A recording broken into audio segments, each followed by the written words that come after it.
हरियाणा विधानसभा चुनाव के लिए भाजपा की 67 उम्मीदवारों की पहली लिस्ट आने के बाद से ही बवाल मचा हुआ है।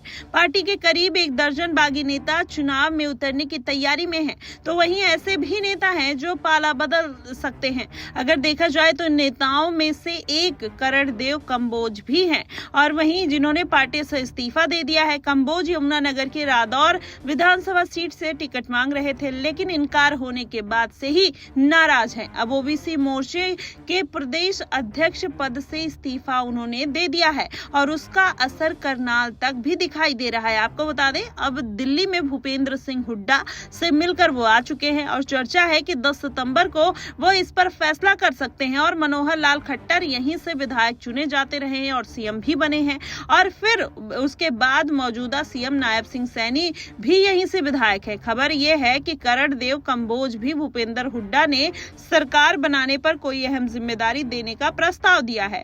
उन्होंने कांग्रेस की इंदरी सीट से टिकट मांगा है, लेकिन इसके मूड में कांग्रेस नहीं है। अब क्योंकि वहां से राकेश कंबोज का नाम पहले से ही तय किया जा चुका है, ऐसे में इस स्थिति में भाजपा इसे सुरक्षित मानती रही है। लेकिन यहां से भी बगावत होने के नेतृत्व अब कहीं ना कहीं टेंशन में आती हुई नजर आ रही है। यही वजह है कि खुद मनोहर लाल खट्टर अब डैमेज कंट्रोल करने की भूमिका में आ गए हैं। मनोहर लाल खट्टर रविवार को करनाल पहुंचे और पूर्व मेयर रेणु बाला के घर भी गए। रेणु बाला के बाद में सीएम नायब सिंह सैनी ने भी बात की। रेणु बाला ने करनाल विधानसभा सीट से जगमोहन आनंद को चुनाव में उतारने का विरोध किया।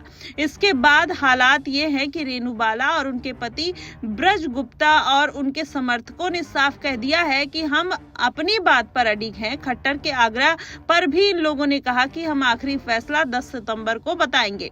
वहीं रेणु बाला गुप्ता जो है, उन्होंने बताया कि हमने खट्टर जी को अपनी बात कह दी है। समर्थकों के साथ 10 सितंबर को कार्यक्रम करेंगे और फिर आगे का फैसला लिया जाएगा। उन्होंने कहा कि मनोहर लाल खट्टर से लेकर नायब सिंह सैनी तक को जिताने में हमारा योगदान रहा है। ऐसे में अब हमारी राय को अनसुना किया जाना कहीं ना कहीं हमें अखर रहा है।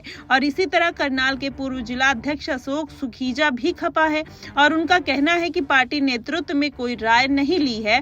तो वह इस सीट से दावेदार के सबसे वरिष्ठ थे, लेकिन फिर भी उनको कहीं ना कहीं दरकिनार कर दिया गया। लेकिन पार्टी ने नजरअंदाज ही अब उनको पूरी तरीके से कर दिया है, तो क्या किया जा सकता है। इसके साथ ही करनाल भाजपा में बगावती सुर और तेजी से बढ़ते हुए नजर आ रहे हैं और ऐसे में देखा जाए तो कहीं ना कहीं कांग्रेस पार्टी जिस तरीके से हावी होती हुई नजर आ रही है, भारतीय जनता पार्टी के तमाम नेता कहीं ना कहीं कांग्रेस पार्टी में शामिल होने के लिए पूरी तरीके से तैयार हैं। ऐसे में माना जा रहा है कि नायब सिंह सैनी कहीं ना कहीं बड़ा झटका खा सकते हैं।